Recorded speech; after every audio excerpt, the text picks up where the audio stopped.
حیض و استحاضه و نفاس. زن در اسلام مورد اهتمام ویژه‌ای است، به خصوص نزد فقها که در کتاب‌های مذاهب اجزای زیادی را به آن اختصاص دادند که میتوان آن را به فقه زنان نام نهاد. بارزترین کتاب‌های فقه در مورد فقه حیض می باشد. حیض در نزد اهل لغت بر سیلان و روان بودن چیزی اطلاق می شود، در حالی که فقها آن را چنین تعریف می کنند: خونی است که از رحم زن در حال سلامتی و صحتش در اوقات معینی و بدون سبب خارج می شود و از شدت سیاهی به سوخته می نماید، با درد همراه است، بوی بد دارد. زن در حال حیض احساس حرارت شدید می کند. دختران تا زمانی که قاعدگی نشوند بدون تکلیف شرعی هستند. برای آغاز حیض و قاعدگی سن معینی نیست، بلکه طبق طبیعت هر زن و محیط زیست و آب و هوایش متفاوت می باشد. برای حیض مدت معینی وجود ندارد، ولی اغلب مدت حیض زنان 6 و یا 7 روز می باشد. به دلیل فرموده نبی اکرم صلی الله علیه و سلم به حمنه بنت جحش که روزهای زیادی خون میدید، فرمودند در علم خدا 6 و یا 7 روز حیض میبینی، پس از آن غسل بکن، به روایت ابو داود. و در حیض مسائل بسیاری است. علما در کتابهایشان آن را شرح داده اند که اولین گفته آنان چنین است: اصل در زن این است که در حال بارداری حیض نمی بیند. اگر قبل از وضع حمل به مدت کوتاهی خونریزی کرد که همراه با ولادت بود، خون نفاس است. اگر این خونریزی با ولادت همراه نبود و یا این که با ولادت مدت زیادی فاصله داشت، خون حیض می باشد. و نیز گفتند اگر زنی پیش از وقت عادتش و یا پس از آن حیض دید و یا اینکه مدت اعتیادی حیضش افزایش و یا کاهش یافت، به این موضوع توجهی نمی شود. پس هر وقتی که خون دید حیض است و هر زمانی که پاک شد طهر است. همچنین علما تاکید کردند که پاکی زن با خروج لکه سفید دانسته می شود که آن عبارت از مایع سفیدی است که پس از توقف حیض خارج می شود. اگر مایع سفید خارج نشد، پس علامت پاکی او خشکیدن است، یعنی اگر پنبه سفیدی را در فرجش بگذارد خشک بیرون شود و در آن هیچ چیزی دیده نشود. بابهای فقهی که مسائل حیض را در بر دارد از دو چیز مهم صحبت می کند. آن دو تیرگی و زردی می باشد. زردی خون زردی است که از زن برمی آید و تیرگی خون تیره است میان زردی و سیاهی. هرگاه زنی خون زرد و یا تیره‌ای میان زردی و سیاهی ببیند در مدت حیض و یا قریب به آن باشد، در این حالت حکم حیض را دارد، به دلیل حدیث عایشه رضی الله عنها که در آن از توجه زنان به رنگ خون اشاره داشته. چنانچه پنبه را به رنگ زرد می‌دیدند می‌فرمودند عجله نکنید تا اینکه پنبه را سفید ببینید، که غرضشان پاکی از حیض بود، به روایت مالک. ولی اگر در مدت طهر ببیند در این حالت اعتباری ندارد و بر آن وضو و غسل واجب نیست، به دلیل حدیث ام عطیه که در آن میگوید ما تیرگی و زردی بعد از طهر را معتبر نمی شمردیم، روایت ابو داود. حکم انقطاع حیض: اگر زنی روزی خون دید و روز دیگر پاک بود و مانند آن، این وضع از دو حال خالی نیست. یک، چنین وضعی در همه اوقات ادامه می‌یابد، پس این خون استحاضه است. دو، یا این که در وضع متقطع باشد، طوری که برخی اوقات می آید و در برخی اوقات دیگر پاک می باشد و حکم آن چنین است: اول، اگر مدت انقطاع خون کمتر از 1 روز باشد، این مدت از حیض شمرده می شود. دوم، اگر در مدت پاکی دلیلی بر آن یافت، مانند این که پنبه را سفید دید، پس این مدت از پاکی و طهر محسوب می شود، چه کم باشد یا زیاد، و یا این که از 1 شب و روز کمتر باشد. استحاضه: ولی حیض و استحاضه به وضاحت با هم مخلوط می شوند. استحاضه را فقها چنین تعریف می کنند: سیلان خون از فرج زن طوری که از آن هرگز منقطع نگردد. و یا اینکه انقطاع خون به مدت کوتاهی باشد. و ممکن است میان خون حیض و خون استحاضه فرق نمود، زیرا که خون حیض سیاه و تیره است، در حالی که خون استحاضه سرخ و رقیق می باشد و نیز اولی دارای بوی بدی است، در حالی که دومی بویی ندارد. و همچنین خون حیض لخته نمی شود و خون استحاضه برعکس آن است و حیض از عمق رحم خارج می شود، در حالی که استحاضه از رگی که در نزدیکی رحم است خارج می شود. و خون حیض خون صحت و سلامتی و طبیعی است، ولی خون استحاضه خون بیماری و مریضی می باشد. همچنین خون حیض در اوقات معینی خارج می شود، برعکس دومی که وقت معینی برای خروجش نیست. حالتهای مستحاضه. زن مستحاضه 4 حالت دارد. اول، این که برای حیض قبل از استحاضه عادت معمولی داشت، در این حالت به اندازه عادتش حیض شمرده می شود و متباقی ماه استحاضه می باشد. به دلیل حدیث عایشه رضی الله عنها، این که فاطمه بنت ابی حبیش رضی الله عنها فرمود: ای رسول الله، من پاک نمی شوم، آیا نماز را ترک کنم؟ رسول الله صلی الله علیه وسلم فرمودند: خیر، این اثر رگی است، لکن نماز را به مقدار روزهایی که قبلا حیض می‌دیدی ترک کن و سپس غسل کن و نماز بخوان. به روایت بخاری. حالت دوم، این که عادت معمولی نداشته ولی میان خون حیض و استحاضه میتواند تشخیص دهد. این زن با شناختن فرق عمل میکند.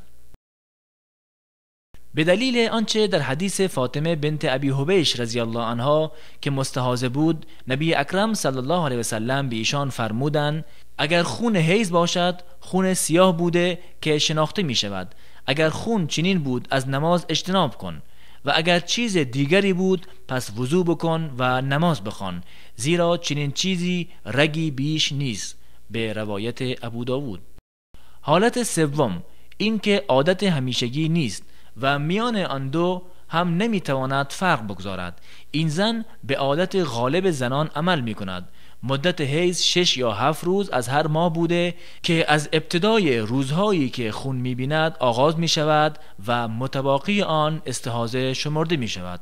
به دلیل فرموده نبی اکرم صلی الله علیه وسلم به حمنه بنت جهش که فرمودند: در علم الله 6 یا 7 روز حیض می بینی، پس از آن غسل کن، اگر پاکی و طهارت دیدی پس 23 و یا 24 شب و روز نماز بخوان و روزه بگیر. همین برایت بسنده است و در هر ماه چنین بکن، مانند این که زنان حیض می‌بینند و چنان که پاک می‌شوند در اوقات حیضشان و طهرشان. به روایت ابو داود. حالت چهارم، دارای عادت معلوم بوده، توان فرق گذاشتن را نیز دارد. این زن طبق عادت خود حساب می کند، نه به توانایی فرق، زیرا که عادت برای زن ضابطه است. اگر عادتش را فراموش کرد به توانایی فرق عمل می کند. برخی مسائل باقی مانده از این قرار است. نخست این که اگر زنی زمان حیضش را می داند ولی شمار روزهای حیضش را فراموش کرده، باید به عادت غالب زنان حساب کند. و اگر زنی شمار روزهای حیضش را می داند ولی زمان حیضش را که اول ماه بوده و یا آخر ماه فراموش کرده، از اول ماه به شمار روزهایی که حیض می دید حساب کند. اگر بگوید که در نیمه ماه حیض می دید ولی نمی تواند تعیین کند، در این حالت از ابتدای نیمه ماه به مقدار روزهایی که حیض می دید حساب کند، زیرا که نیمه ماه به تعیین وقت حیضش نزدیکتر می باشد. و زمانی که مدت حیض پایان یافت و هنوز این زن مستحاضه بود، غسل می کند و قطع پارچه را بر فرجش می گذارد و احکام طهر را در می یابد. نماز می خواند و روزه می گیرد. خونی که بعد از وضو کردن از وی خارج می شود ضرری ندارد، زیرا که وی معذور بوده. در طهارت و پاکی 3 حالت دارد. اول این که پس از داخل شدن وقت هر نماز وضو کند، بعد از این که فرجش را بشوید و پارچه را به آن ببندد. به دلیل فرموده آن حضرت صلی الله علیه وسلم به حمنه بنت جهش رضی الله عنها: پس از آن برای هر نماز وضو بکن و نماز بخوان، به روایت ابو داود. دوم، نماز ظهر را تا اندکی قبل از وقت عصر تأخیر کند. پس از آن غسل نموده ظهر و عصر را بخواند. به همین ترتیب نمازهای دیگر را نیز بخواند. به دلیل فرموده آن حضرت صلی الله علیه و سلم به حمنه بنت جهش رضی الله عنها که فرمودند و اگر توان تأخیر ظهر و تعجیل عصر را داشتی باید غسل کرده میان دو نماز ظهر و عصر جمع کنی و نماز مغرب را تأخیر کرده و عشا را تعجیل کنی، سپس غسل کرده بین دو نماز جمع کنی، چنین بکن. و برای نماز فجر غسل کنی، چنین بکن و روزه بگیر اگر توانش را داشتی. روایت ابو داود. سوم، برای هر نماز غسل کند. به دلیل آنچه ثابت شده ام حبیبه رضی الله عنها به مدت 7 سال مستحاضه شد. از رسول الله صلی الله علیه و سلم در این مورد پرسید. آن حضرت امر کردند غسل کند. برای هر نماز غسل میکرد، به روایت بخاری. ولی اگر برای زنی به هر علتی مانند عمل جراحی رحم خونریزی رخ داد، این خون از دو حالت خالی نیست. 1. اگر معلوم شد که حیض نمی‌بیند، برایش حکم استحاضه ثابت نمی شود. از ادای نماز در هیچ وقتی امتناع نمی ورزد و این خون مریضی و فساد است و برای هر نماز وضوء جدید می گیرد. 2. اگر معلوم شد که ممکن است حیض ببیند، برایش حکم استحاضه است. و مسئله مهمی باقی مانده که علما در موردش چنین نظر دارند: آمیزش و نزدیکی با زن مستحاضه جایز است، زیرا شریعت ممانعتی ندارد. نفاس. از بحث حیض به نفاس انتقال پیدا می کنیم که علما نفاس را چنین تعریف کردند: خونی که از رحم زن به سبب زایمان خارج می شود و مدت نفاس غالباً 40 روز می باشد و احیانا کمتر از آن است. و مجرد این که نفاس پایان یافت، زن غسل می کند و نماز می خواند. شماری از مسائل را باید در مورد نفاس تذکر داد. 1. اگر زنی ولادت کرد و هیچ خونی ندید، چنین وضعی به ندرت خواهد بود. وضو کرده نماز می‌خواند، بر وی غسل لازم نیست. 2. اگر خونریزی از 40 روز بیشتر شد و عادتش چنان بود که پس از 40 روز قطع شود و یا علائمی برای پایان یافتنش دیده شد، منتظر بماند تا خونریزی پایان یابد. اگر ادامه یافت، این زن مستحاضه است. و نفاس زمانی ثابت می شود که ولادت آنچه که در آن خلقت انسان واضح است صورت گیرد. اگر جنینی که خلقتش کامل نباشد از رحم زنی بیفتد، از 3 حالت خالی نیست. اول، اگر قبل از 40 روز باشد، این خون فاسد است، باید غسل کند و نماز بخواند و روزه بگیرد. دوم، اگر بعد از 80 روز بود، این خون نفاس است. سوم، اگر میان 40 روز تا 80 روز بود، در موردش دیده می شود. اگر در آن علائم خلقت انسان دیده شد، خون نفاس است و در غیر این صورت خون فاسد شمرده می شود. علما پس از مطالعات دقیق احکام حیض و نفاس به این نظر رسیدند که برخی چیزهایی است که در حالت حیض و نفاس فعل آن حرام است، که اول آن جماع یا همبستری و آمیزش می باشد. به دلیل فرموده الله متعال که فرمودند: و از تو می پرسند در مورد حالت قاعدگی زن، بگو آن اذیت و آسیب است. پس در این حالت از زنان کنار روید تا زمانی که پاک نشدن نزدیکی نکنید. وقتی که پاک شدن، با آنها به شیوهی که خداوند امر کرده آمیزش کنید. خداوند توبه کنندگان و نیز متطهرین را دوست می دارد. بقره 322. و نیز به دلیل فرموده نبی اکرم صلی الله علیه و سلم پس از نزول این آیه فرمودند: به جز از مجامعت هر چیز دیگری که خواسته باشید انجام دهید. روایت مسلم. هر که همسرش را در حالت حیض مجامعت کند گناهکار است، باید کفاره بدهد. بر همسرش نیز کفاره لازم است اگر به رضا و رغبت او باشد. و کفاره صدقه دادن به وزن 1 دینار و یا نیم دینار طلا است، به دلیل حدیث ابن عباس رضی الله عنه که از نبی اکرم صلی الله علیه و سلم در مورد کسی که با همسرش در حالت حیض آمیزش کند فرمودند 1 دینار و یا نیم دینار صدقه بدهد، به روایت مسلم، و دینار 4 گرم و ربع طلا می باشد.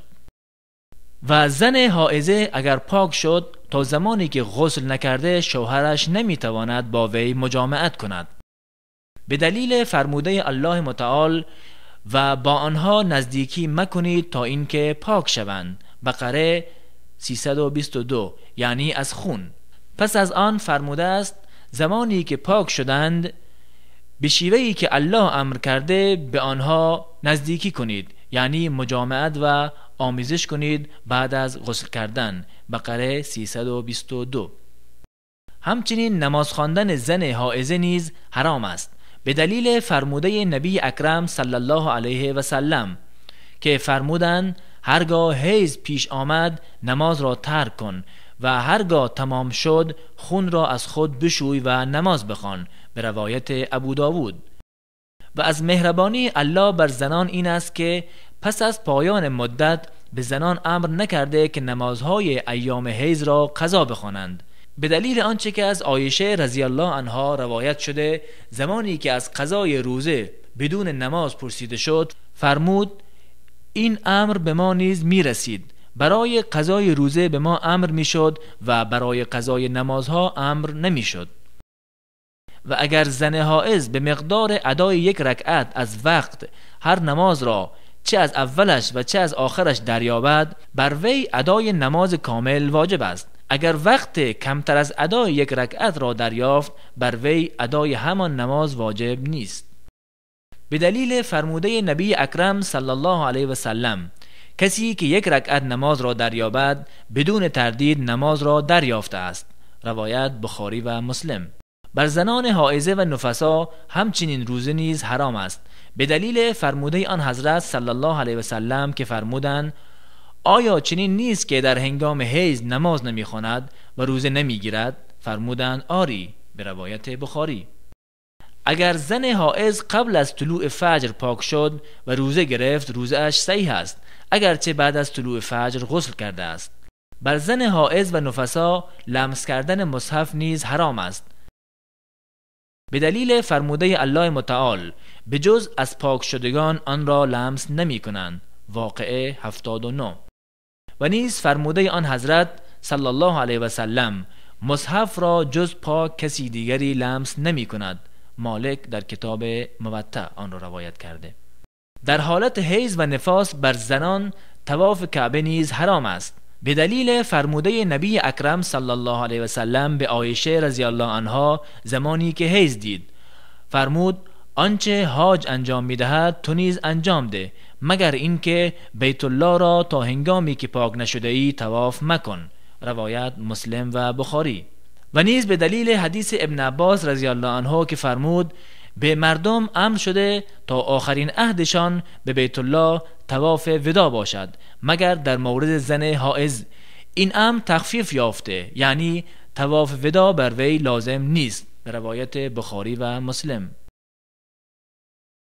همچنین بر حائض و نفسا توقف در مسجد مگر اینکه رهگذر باشد نیز حرام است، به دلیل فرموده الله متعال ای کسانی که ایمان آوردید به نماز نزدیک نشوید در حالی که شما مست باشید تا زمانی که آنچه را میگویید بدانید، و همچنین اگر جنوب بودید تا زمانی که غسل کنید مگر اینکه رهگذر باشید.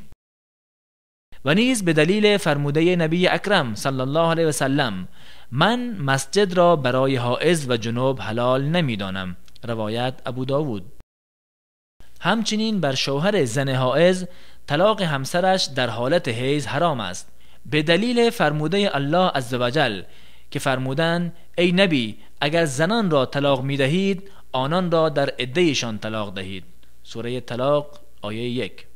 یعنی در وضعی باشند که عده مشخص را در حین طلاق استقبال کنند.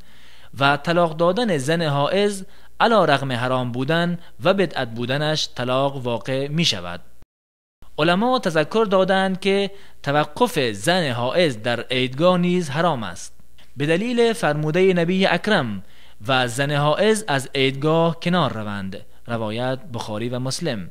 برای زنان رفتن به عیدگاه مستحب است تا از مزایای خطبه و خوبی‌ها و دعوت مسلمانان بهره مند شوند.